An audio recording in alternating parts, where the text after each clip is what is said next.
Ave Maria in the Afternoon is a co-production of Ave Maria Radio and EWTN Radio and carried across the EWTN Global Catholic Radio Network.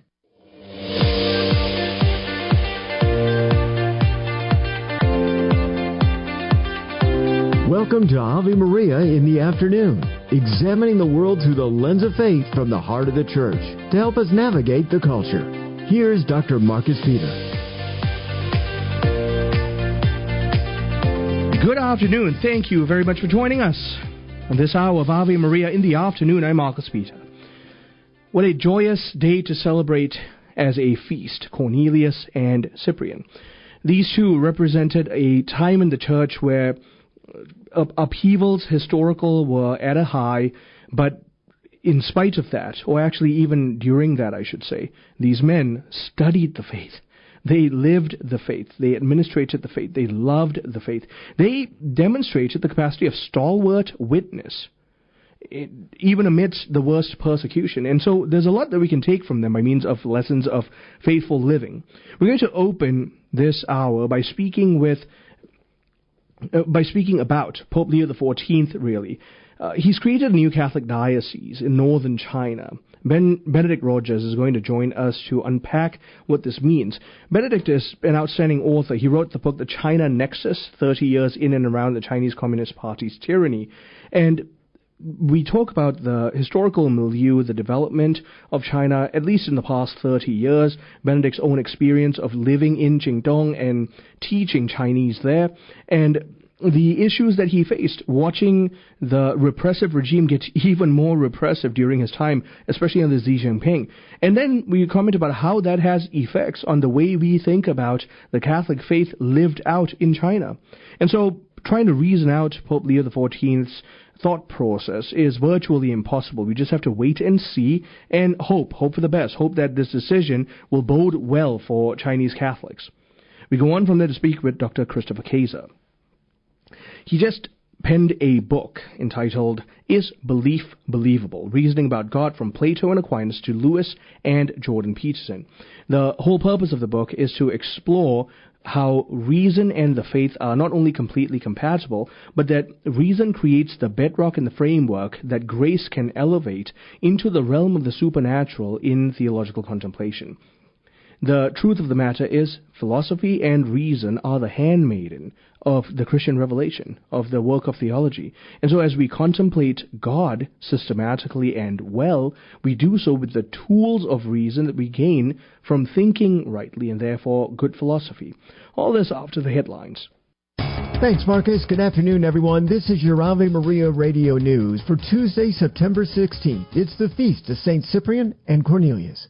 Today's news brought to you by Ave Maria University. Your vocation location is at avemaria.edu. Pope Leo has created a new Catholic diocese in northern China that has the same name as the one established decades ago by Beijing without Vatican approval. The move underscores ongoing tensions between the Vatican and Beijing. More on this story with Hong Kong expert Benedict Rogers after the news break. State terrorism charges against the alleged United Healthcare CEO shooter Luigi Mangione have been dropped. The 27-year-old is no longer facing the top murder count, but the second-degree murder charges remain. The judge tossed the charges of first-degree murder as an act of terrorism, ruling the charges were legally insufficient. Tyler Robinson has been formally charged with aggravated murder of Charlie Kirk. If convicted, he could get the death penalty. Social media was abuzz after Bergen County did not lower flags to half-staff over the weekend in honor of Kirk. But flag expert James Kerrigan said while it may have been a breach of etiquette, it was not a breach of protocol. The executive order is actually only binding on all the executive departments and things under his direct control. Bergen County responded on social media that if New Jersey had given a half-staff order, it would have been followed. The U.S. CCB has announced an initiative to prepare for October 10th's World Mental Health Day. According to the bishop's statement, the faithful in the U.S. are encouraged to participate by praying the novena for mental health from October 10th to October 18th. An Academy Award-winning director and actor Robert Redford has died. Redford won an Oscar in 1981 for directing the film Ordinary People and starred in many films like All the President's Men, Butch Cassidy and the Sundance Kid, The Sting, and The Natural. He died at his home in his sleep in Utah at the age of 89, according to the New York Times. From your AveMariaRadio.net news desk, I'm Steve Clark.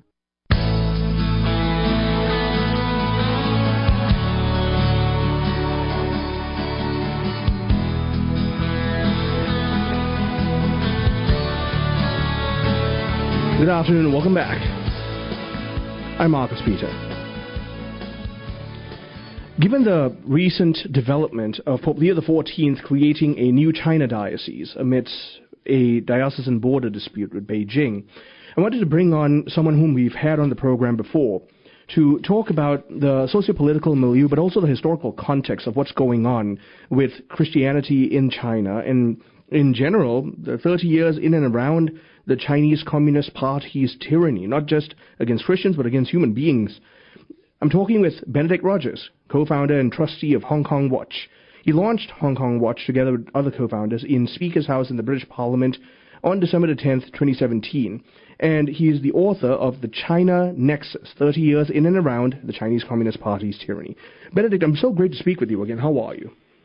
I'm very well. Thank you for having me. Great to be on again.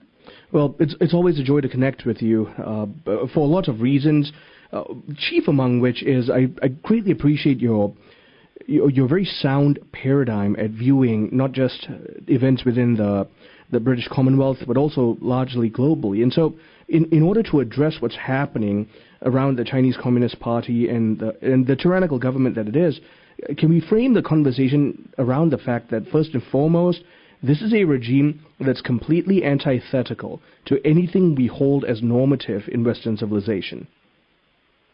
Well, that's exactly right. The Chinese Communist Party, ever since it founded the People's Republic of China in 1949, has been extremely repressive. There have been periods where its repression has perhaps relaxed a little comparatively, but overall it's been extremely repressive. And we're currently in a particularly intense period of repression under Xi Jinping's rule, where he has several years ago come out explicitly in a document against all of the values that we in our societies take for granted: freedom, democracy, human rights, religious freedom, the independence of judiciary, the independence of the media.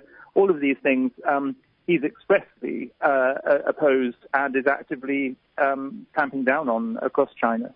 You know, you note in your book that until about 2012, when Xi Jinping took office, there might have been some kind of cautious optimism to the way the CCP was moving forward and its potential cooperation with the civilized West. But Xi Jinping has made sure that a high wall has been built, and so genuine collaboration is virtually impossible. Yes, that's exactly right. I mean, this is a regime that consistently breaks its word. If you look at the Sino-British joint declaration over Hong Kong, in which China promised Hong Kong would have its freedoms, democracy, and high degree of autonomy, it's completely broken that. And if you look, for example, at the agreement between the Vatican and China, China has consistently broken that and is, if anything, intensifying its persecution of the Catholic Church, despite having done this deal with Rome.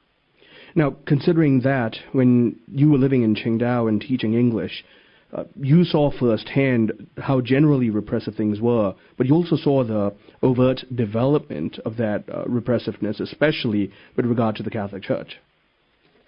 Yes, exactly. I mean, during the period that I lived and then traveled consistently in China in the 90s and the early 2000s, there was this sense that China was beginning to open up. Of course, it wasn't freedom. There was still repression, but there was a general feeling that things were just starting to relax, and also that the situation varied throughout the country depending on the attitude of the local authorities.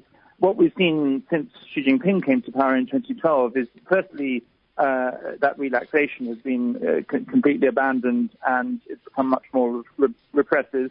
And particularly towards the church, but also that it is decisions are now made at the center by Xi Jinping, and it's a nationwide repression rather than the variety that we used to see.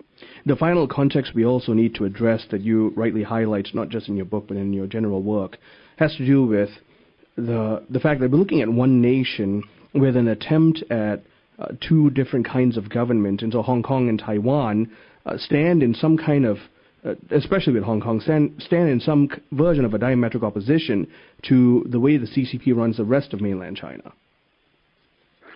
Yes, although increasingly Hong Kong is now beginning to look more like the rest of China politically. Yeah, go on, please. I wasn't trying to interrupt you. Go on.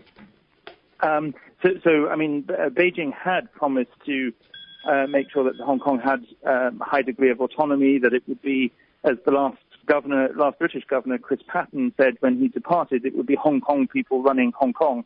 Well, that's very much only in name only. Beijing is now directly in control of Hong Kong, and it's dismantled all of the promised freedoms and the institutions of democracy, the rule of law, judicial independence, and so on.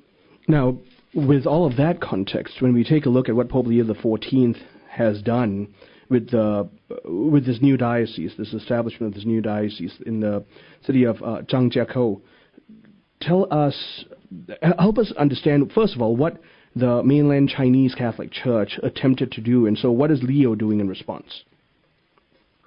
Well, certainly the state-controlled Catholic Church, the Catholic Patriotic Association, which generally has not been in communion with Rome, although some bishops over the years have been, but generally it's been at odds with Rome and controlled by the Chinese regime.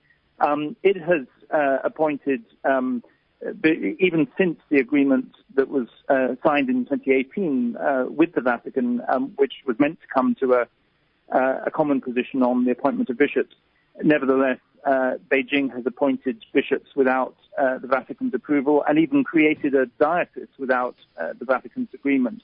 So what Pope Leo has done is created a new diocese that actually has the same name as the diocese that the CCP-controlled body created. It's not totally clear to me whether it's exactly identical region, but certainly there's a heavy overlap. And I'm still want to give Pope Leo time to see what direction he takes relations with China. Pope Francis was obviously very keen to strengthen relations with China. It's early days for Pope Leo. I hope that one thing he might do, which he hasn't yet done, is start to speak out for the underground Catholic bishops who are loyal to Rome, who are in prison. And one of the conditions of this agreement should be, going forward, to seek their release. So, for example, the bishop of Shuanhua Diocese, Bishop Augustine Sui Tai, who's been arrested multiple times, his whereabouts are unknown. I hope the Vatican will speak out for him and for others, which it hasn't yet done. One of the issues that you and I spoke about the last time, we're running out of time here, Ben, is the fact that we still don't know what the Vatican-Chinese Accords really look like. And so, like you mentioned, we're going to have to wait and see what Leo's new creation of the diocese will have as an impact to bear upon the actual Catholic Church in China. Yes, absolutely. I think we do have to give Pope Leo some time. I hope that we can encourage him to take a more robust position than Francis did, and to really seek a genuine agreement that actually protects religious freedom and protects the Church, rather than the current agreement, which nobody knows the details of, and Beijing consistently violates, what little we do know of it. As a final word of exhortation, how can people find out more about what you do, Ben? Well, they could certainly go to my Twitter account, which is just Benedict Rogers. I post regularly there on all these issues. Or they could look at the website of Hong Kong Watch, which, as you said at the beginning, I co-founded. Ben, thank you very much for making the time. Sincerely appreciate speaking with you. Thank you very much. My guest has been Benedict Rogers, co-founder and trustee of Hong Kong Watch. He's also the author of the China Nexus. It's about, essentially, the tyranny of the CCP. And I greatly encourage you to get a copy of it. It's published by Optimum Publishing International. And we've been talking about Pope Leo XIV's establishment of a new diocese in China. particularly called the Diocese of Zhangjiakou, which is actually the name of the diocese created by the CCP as well. So we're waiting to see how this bears out. Stay tuned. I'm Marcus Peter.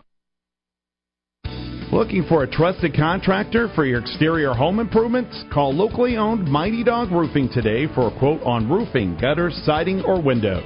Mighty Dog Roofing uses premium products including Owens Corning shingles and James Hardy fiber cement siding, and they offer one of the best warranties in the industry through their OC Platinum Preferred status.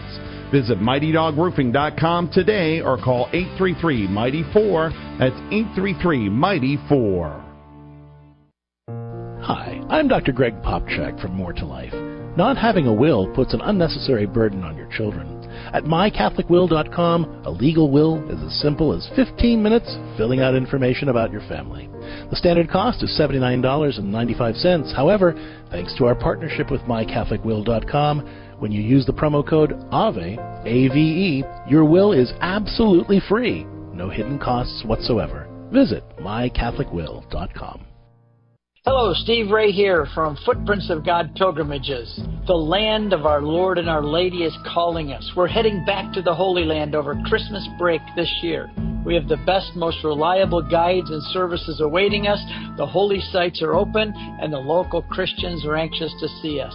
Galilee, Jerusalem, Nazareth, Bethlehem. No crowds, no lines. Hope you can join us. Find the Ave Maria Radio travel tab at AveMariaRadio.net.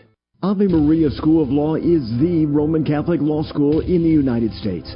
Consistently ranked in the Princeton Review as one of the best and most conservative law schools, as well as pre-law's most devout law school.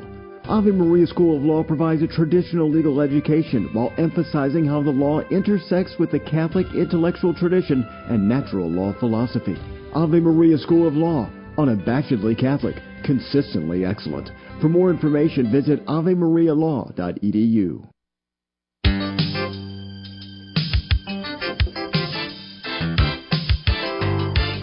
Good afternoon and welcome back. I'm Marcus Peter.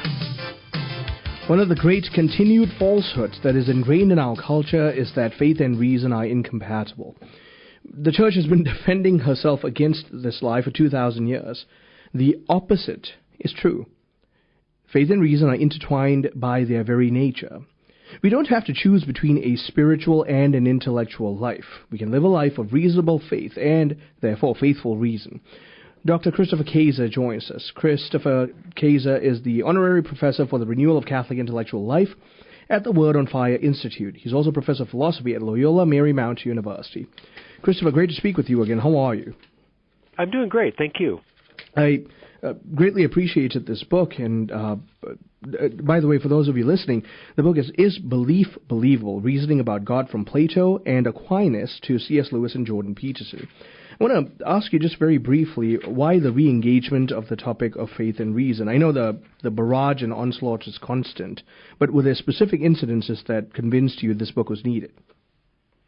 Well, the book really arises out of my teaching. I teach a course called The God of Faith and Reason, and it's a great pleasure to teach the course because I have a wide range of students in there. So I have some students that are very serious Catholics and go to Mass every day, and then I have some students with blue hair that are atheists, and then I have a lot of students in between that go to Mass, let's say, at Christmas and Easter with Grandma, or people that are nominally Protestant or nominally Jewish.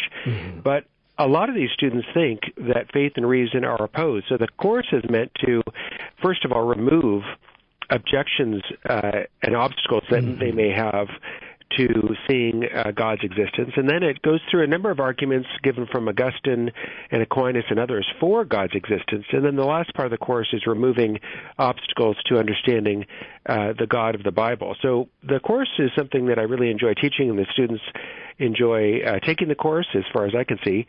And so I thought, if I write it down in the book, then many more people other than just students in my course could think about this harmony of faith and reason. And that's exactly what you've done. You've created a kind of one-stop resource of sorts, which I greatly appreciated. And you began, quite frankly, at the beginning. One of the issues that one encounters when dialoguing with an individual who does not profess faith in Christ is, where do we begin? Because the point of departure for each individual tends to vary based on their own epistemological journeys. I think that's right. So there are all kinds of people in their own moments in the journey. And so I do think when you're talking to an individual, it's important to find out where they're coming from and what their issue is, because the issue that, say, a Protestant is going to have with Catholics is very different than an issue than the atheist would have with Catholics. So this book is written really to help move those forward, those people who you might call the unaffiliated, those people that, are maybe not sure whether God exists or maybe even atheists. And it's aimed at really helping them to see that there's really good reason to believe that God exists, and that also there's no obstacle from reason to believing in the God of the Bible. Right. And that therefore leads us to that starting point, which is reason provides us an avenue into consideration of the truths of divine revelation.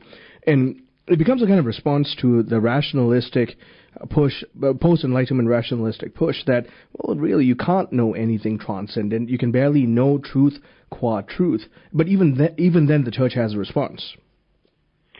I think that's right. The idea that we can't know any truth is the beginning of the book, considering that kind of objection. And I think that objection ends up being very self-defeating, because the person who's saying we can't know anything is actually claiming to know something. In other words, this is an example of a self-defeating statement. So if I were to say to you, I don't know a single word in English, or if I were to say to you, every single sentence I utter is exactly 3 words long and no longer than 3 words long, well, you'd say, hold on, wait. You're talking to me in English, so of course you can say some things in English. And also, the sentence you just said to me was way longer than 3 words. So those are self-defeating claims. So when someone says, we can't know the truth, they're making a truth claim. And so if there's anything that's true, even that truth claim, then we can know at least some truths. So the same thing goes for speech about God. The people who say we can't know anything about religion or we can't know anything about God are making self-defeating statements. Can you, from there, also explain to us why Kant's categorical imperative is therefore problematic, especially for those of us who profess faith in Christ? So Kant's categorical imperative is part of Kant's moral philosophy, and it basically holds that we should always respect humanity as an end in itself and never use humanity simply as a means. And I think that in a way it is compatible with Catholic belief, in the sense of Catholic belief calls us to love God and to love neighbor. And if we're going to love neighbor, that includes all human beings, not just some human beings. But I do think that Kant's categorical imperative is problematic, because Kant thinks that the only way morals and ethics can be valid is if it's a self-given law, if I just give a law to myself. But the problem with that is, if I'm really just the ultimate authority, well, if I'm the ultimate authority, I can make the law, and then I can unmake the law. So if I'm really the one who's just making up the moral law, well, then I can make up a moral law that says respect humanity. But if I'm really the ultimate authority, I can make a moral law that says don't respect humanity. So I don't think Kant's justification for his principle ends up working. From there, as we move forward, we consider some of the ways in which creation participates in God. And so you rightly highlight monism as an approach, a problematic one at that, and you present the sounder harmony, if you will, for this truth based on the thought of Aquinas.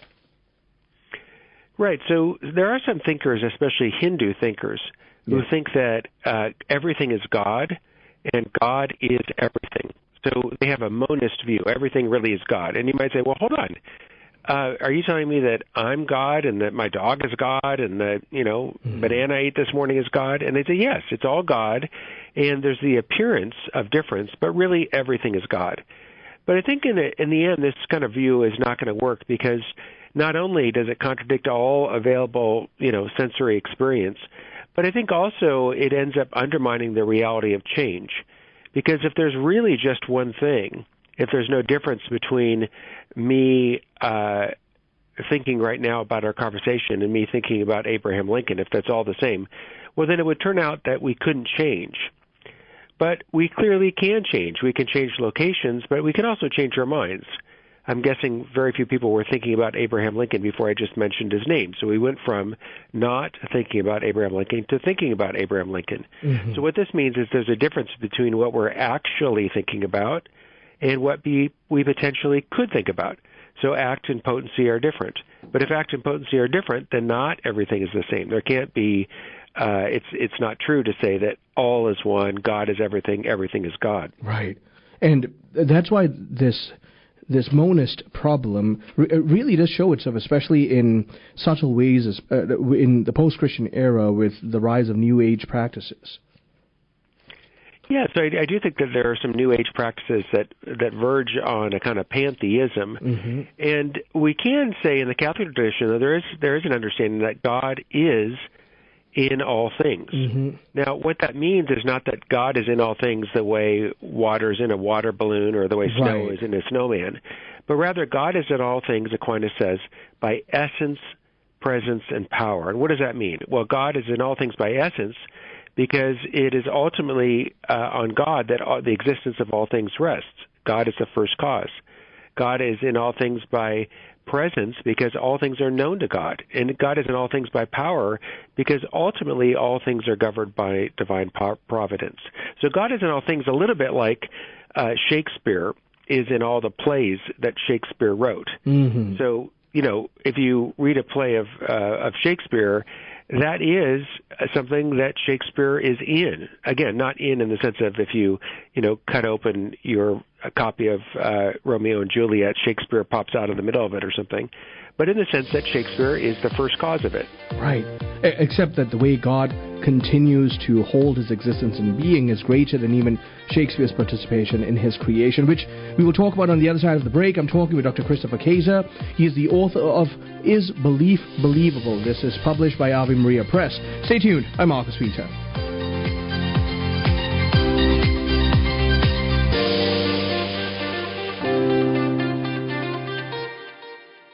When the need for senior care arises, home is where the heart is.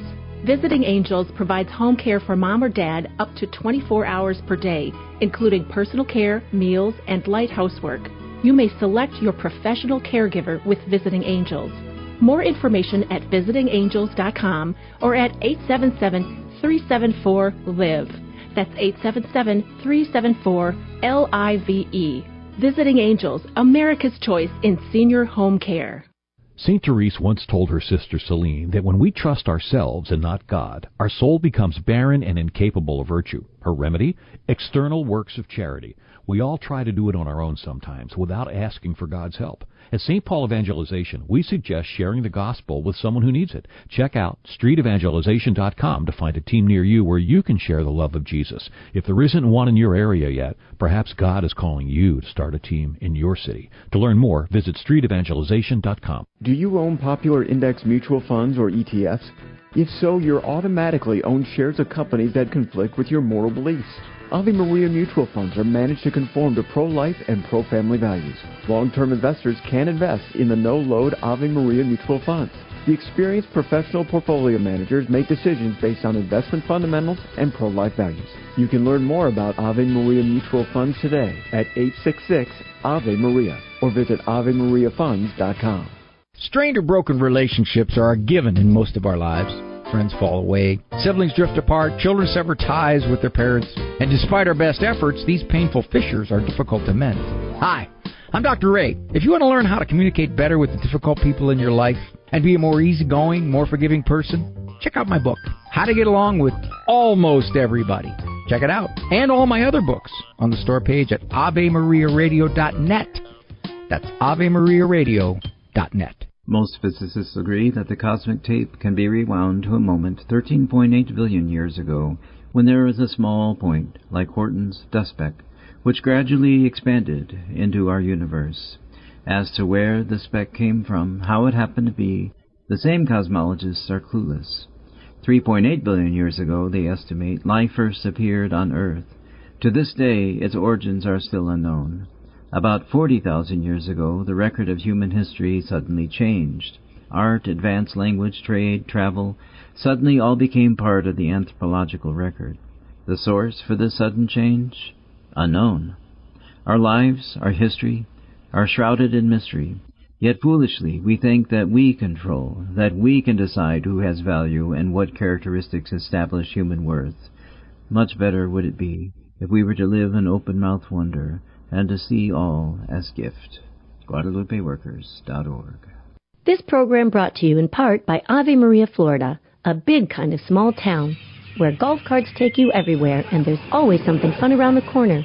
Discover championship golf, resort-style amenities, and a town center full of shopping and dining. With Ave Maria University and Ave Maria Catholic Church at its heart, it's a community full of connection and charm. More than 25 model homes are available for viewing. More information can be found at AveMaria.com. That's AveMaria.com. Underwritten in part by this not-for-profit. Hi, this is Mike Ditkin. Hey, this is Brian May. Hi, I'm Chris Farley. You're listening to the Kevin Matthews Show. I thought he was insane. A lot of people thought he was insane. Nobody could touch us. We had 10 million people listening to us a week. But that was my past. If you would have told me I'd be carrying around a broken statue of the Virgin Mary, talking about God, I'd say, are you high? Broken Mary, the Kevin Matthews story.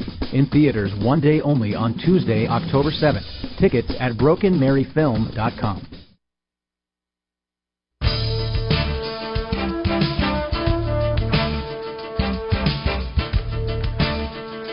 Good afternoon and welcome back. I'm Mark Speeder, talking with Dr. Christopher Kaczor, author of Is Belief Believable? Reasoning About God, From Plato and Aquinas to C.S. Lewis and Jordan Peterson. This is a new book published by Ave Maria Press. I greatly encourage you to pick up a copy of it. It really does form the mind about thinking rightly about the question of God from a natural to a theistic perspective and Christian perspective. So I want to pick up where we left off, Christopher, about these issues of panentheism and the subtle way in which we see it in New Ageism. But on the flip side, we also have a tremendous sense of rationalism that is permeating the culture, that because we can't empirically prove the existence of God, there's no sense to professing faith in a transcendent... We've all heard the derogatory description of God as the sky daddy and whatnot. And just speak to that, please. Yeah, I do think that small children may have a conception of God as if God were just, a dad in the sky behind the moon or something. But I do think almost all people that aren't small children understand that the Christian conception of God is not as a bodily being that's, hidden behind the moon or something, but rather as a spiritual entity, a first cause.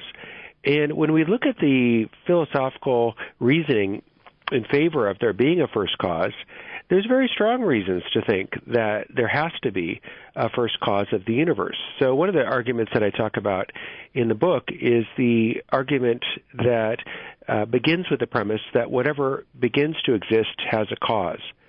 And this is a premise that's very obvious, I think, if we think about all of our experiences. I mean, everything that we see coming into existence, forest fires, babies, new cars, whatever, has a cause. So there's lots of evidence for that. And then the minor premise is that the universe began to exist. And by universe, what I mean is time, space, and matter. And when we look into this, it turns out that contemporary cosmologists do believe that the universe is about 13.8 billion years old. And we know this because of the expansion of the universe. We know this because of the cooling of the universe. We know this because of the Hubble telescope. We know this because of the distribution of radiation in the universe.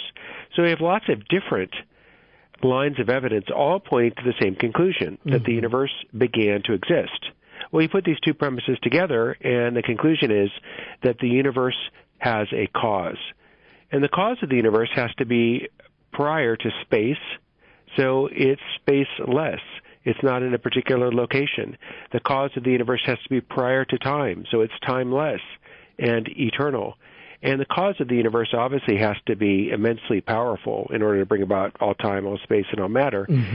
And so what do you call an immaterial, timeless, immensely powerful cause of the whole universe? Well, you can call it anything you want, but I think most people in English would use the word God, or maybe the creator for that. But the point is, whatever you call this being, there has to be a first cause to the universe.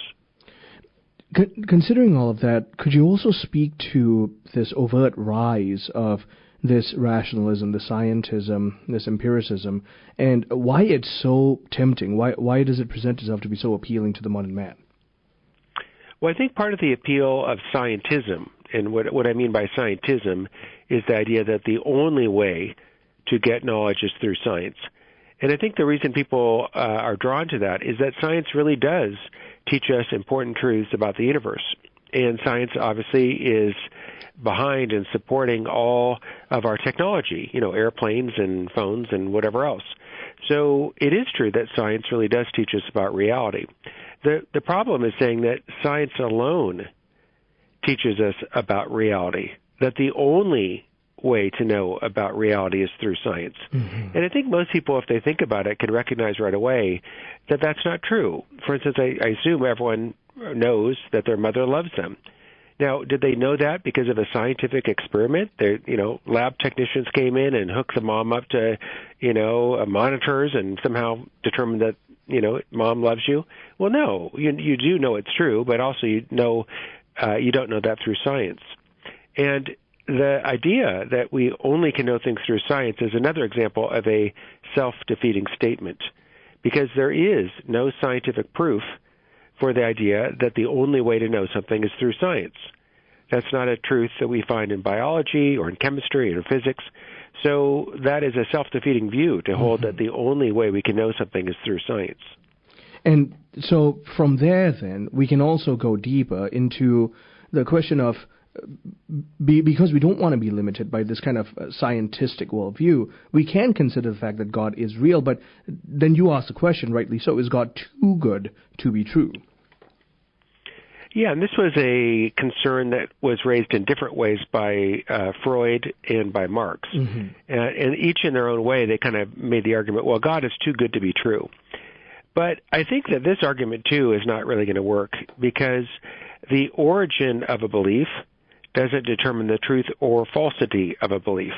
So even if it were true that everyone on earth believes in God because they want to and it seems like a great thing, well, that would mean it's not true. For instance, there's scientific discoveries that have arisen because of mistaken origins. So we think about the origin of penicillin, where that came about because someone didn't clean the lab properly. So the origin of a belief doesn't determine the truth or falsity of a belief. And the other reason to think that we can't reject God's existence just as a form of wish fulfillment is that there are atheists who wish that God doesn't exist.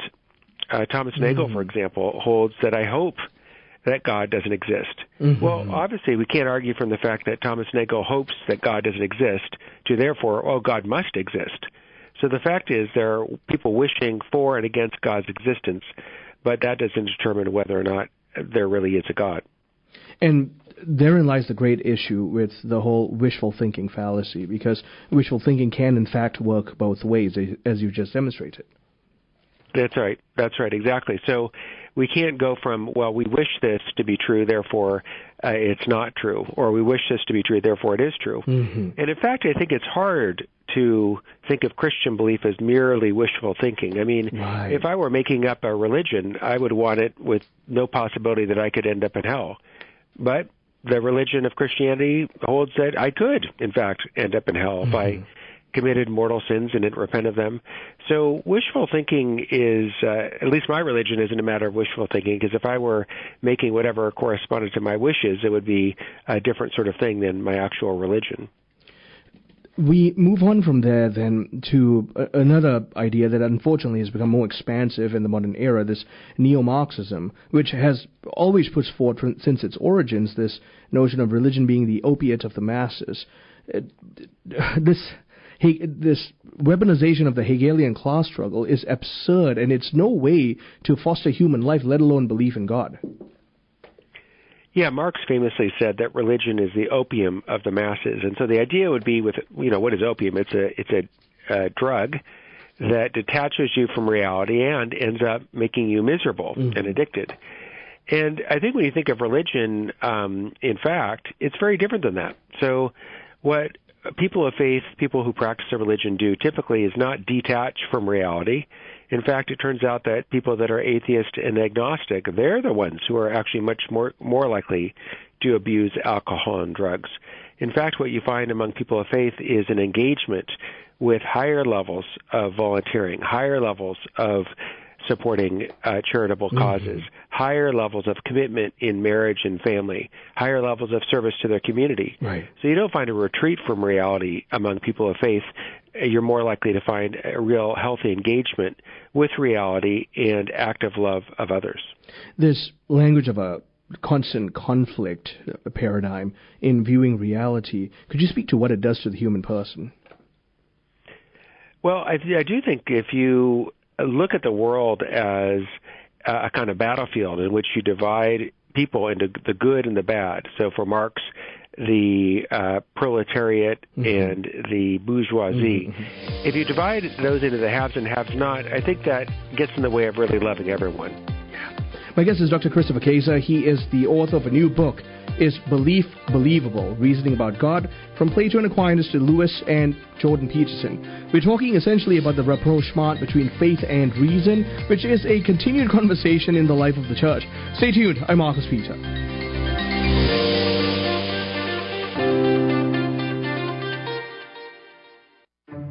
Resetting your password, unsubscribing from emails, printing anything.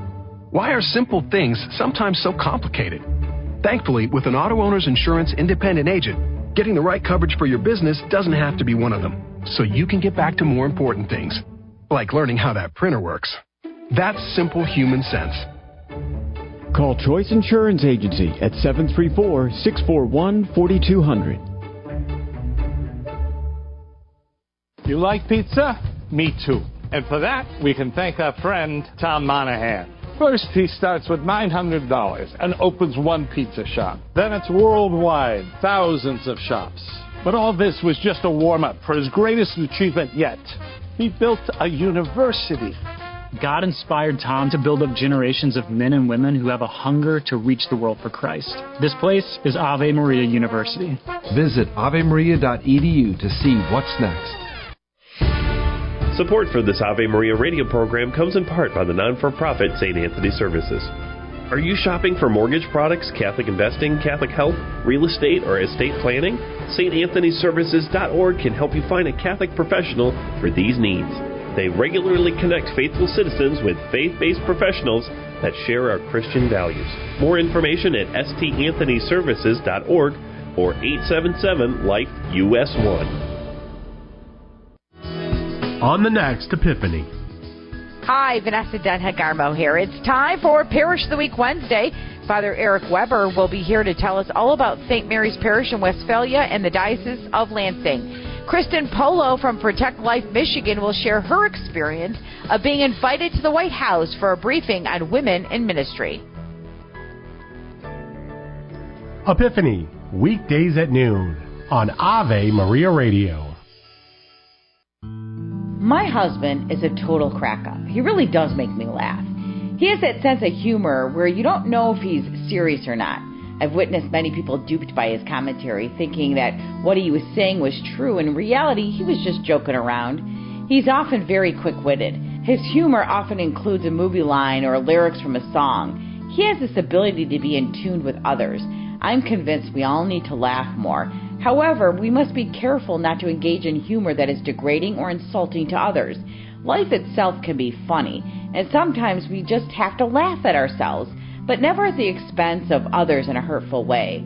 I sometimes think if I don't laugh at the insanity in this world, I'll end up crying. Humor can be healthy and healing. Just make sure that when you're cracking that joke, that if you saw Jesus standing right next to you, he'd be laughing too. This has been a Christ-Centered Communication Message. I'm Vanessa Denha-Garmo, a communications evangelist and host of Epiphany.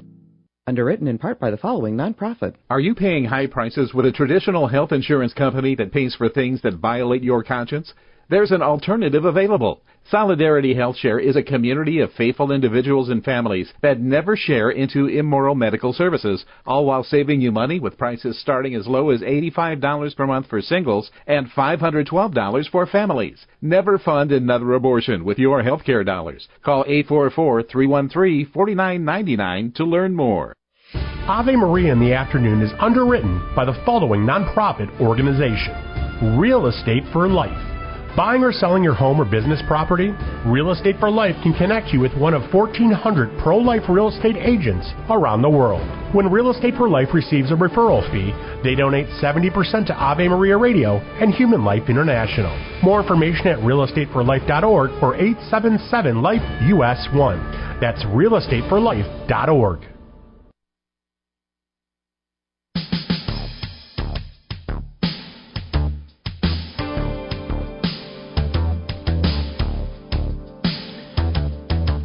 Good afternoon and welcome back. I'm Mark Speech. I'm speaking with Christopher Kaczor, who has recently authored this book, Is Belief Believable?, published by Ave Maria Press. And the entire premise of the book is about the role of reason in the engagement of the faith.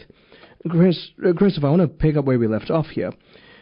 As we move forward then from issues pertaining to belief in God, and just before we talk about reasons for belief in God, there's one issue that I do want to highlight, which is also permeating our culture right now, and that's the rise of this moralistic therapeutic deism, and it's really permeating even the Christian culture, that the version of religion I have is constantly seeking ways to make me feel better, and definitely make me feel better about myself. I want to invite you to speak to it and to caution us about the sheer dangers of it. Well, moral therapeutic deism is a way of trying to have a religion that isn't challenging. Mm-hmm. And I think that the basic problem with this view is that if we look at the teachings of Jesus of Nazareth, if we call ourselves Christians, if we're going to follow actually what the gospel is saying, it seems to me that that's going to challenge everyone. In other words, to love your neighbor as yourself, to pray for your enemies, to do good to those who persecute you. All these things are enormous challenges. So I don't see how anyone could claim to be both a follower of Jesus and also say, well, God is, just there to help me. I'm basically just fine the way I am. I don't really need to grow or need to develop. It seems to me that the Gospels, if they're anything, are full of these sorts of challenges. Right. Now, the great challenge of Jesus is met also, though, with the great mercy of Jesus. So obviously, all of us fail every day in one way or another to fully live out the life that Jesus calls us to live.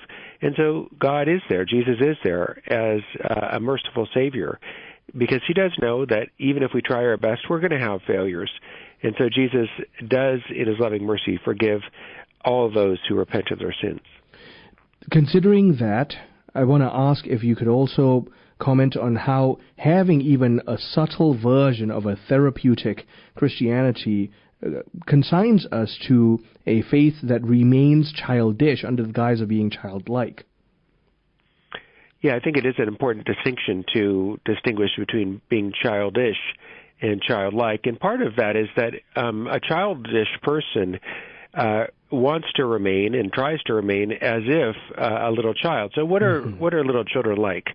Well, they're unable to take responsibility for anything. I mean, it'd be crazy to tell a 2-year-old or a 3-year-old, hey, I need you to go to the store and pick up some eggs for me or clean up this house. I mean, obviously a kid can't do that. But some people remain as if they were children. They remain childish, even though they're 16 or 26 or maybe even 46. They're not really serving other people. They're not really helping other people. And so that is very problematic. But to be a child is a different matter. All of us, even if we're in our 60s or 70s or 80s, are always children of our parents, no matter how old we get. And we're always, more importantly, children of God. And so that means that we can always rely on God as a Heavenly Father, and we can always turn to Jesus, who is our brother, and turn to Our Lady, who is our mother. So we're part of the family of God, and this is something that is a great dignity that we can share in virtue of our baptism. And it's something that is an office that we can act out of. In other words, given that we're baptized, given that we are children of God, we have a great calling, and the calling is to act like we're children of God, to behave in the world in accordance with the reality that we are sons and daughters of God. And so if we lived in that and we were aware of that, the world, I think, would be a much better place. And from there, we can also safely conclude what Christ himself taught unyieldingly, which is that the call of the gospel, both in terms of reason and the embracing of divine revelation, is a difficult call. It's not one that's going to promise constant consolation and euphoria in this life. I think that's right. And if we think about the mysteries of the Rosary, that's sort of embedded in there. Mm-hmm. I mean, there are joyful mysteries and there are sorrowful mysteries. There's luminous mysteries where we gain insight into things. And hopefully at the end, there'll be glorious mysteries and maybe even a taste of that here on this earth. But the fact is, our lives are going to have sorrowful aspects to them. And that was true of Jesus and was true of Mary. It's true of all the saints. It's true of all the apostles. So, to expect that our life is going to be one continuous joyful mystery with not, a tear in sight is really to fail to recognize, I think, the reality of human life. When we think about this reality of human life, then, as you rightly highlight, we have, within the formation of the intellect, the recognition of transcendentals. And beauty, truth, and goodness, they become real induction points into the ever-maturing mind embracing the reality of God amidst the using of our natural capacities. I think that's right. And in the book, I have a whole chapter about beauty as a road to God. And the philosopher Eleanor Stump points out, and I think she's quite right, that for many people, beauty is a way to come closer to God. So you think about all the people who have become parents.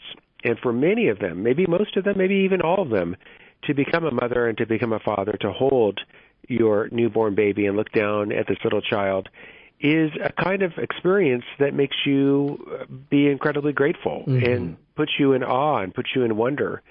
A similar thing can happen for many people when they're looking at the night sky and they see the stars so far away, and that can give them a sense of awe.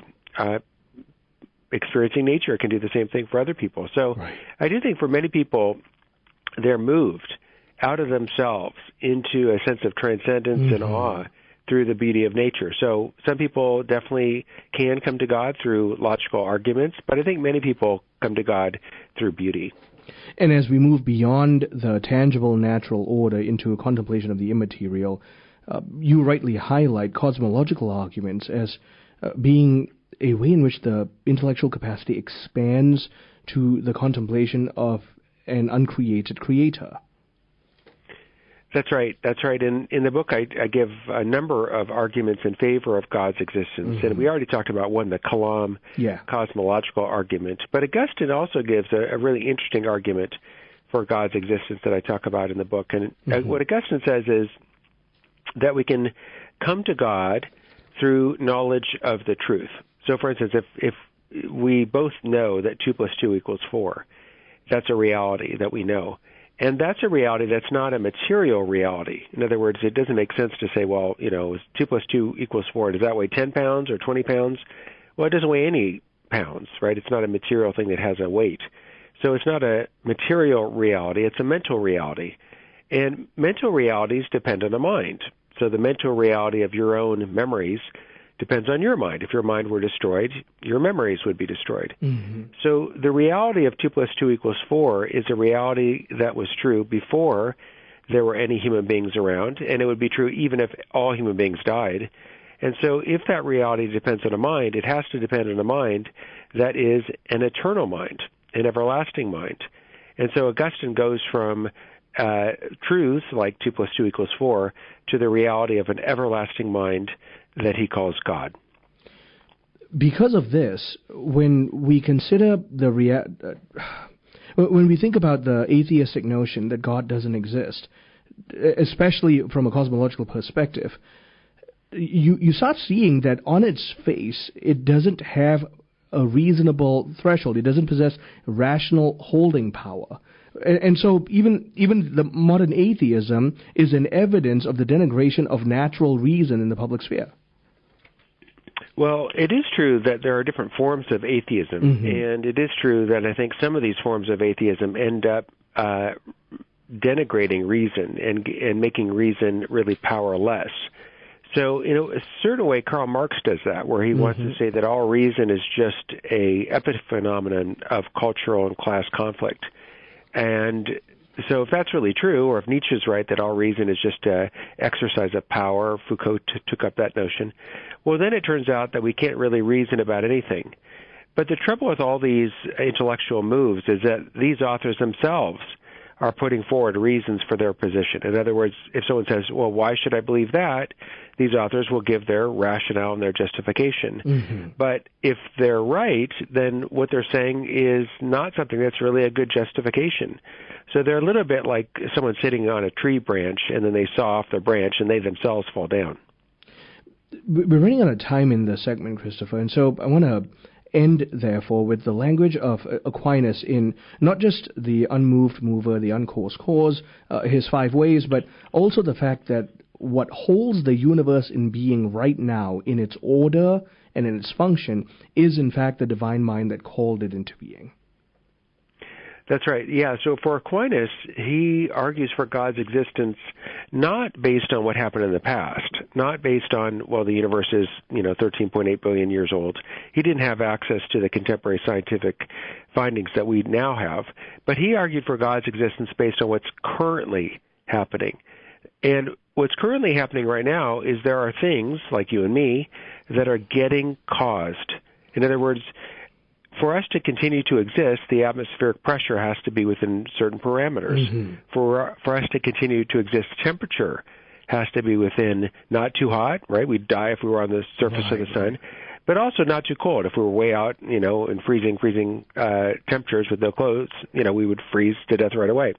So for us to continue to exist, the temperature has to be within a certain range.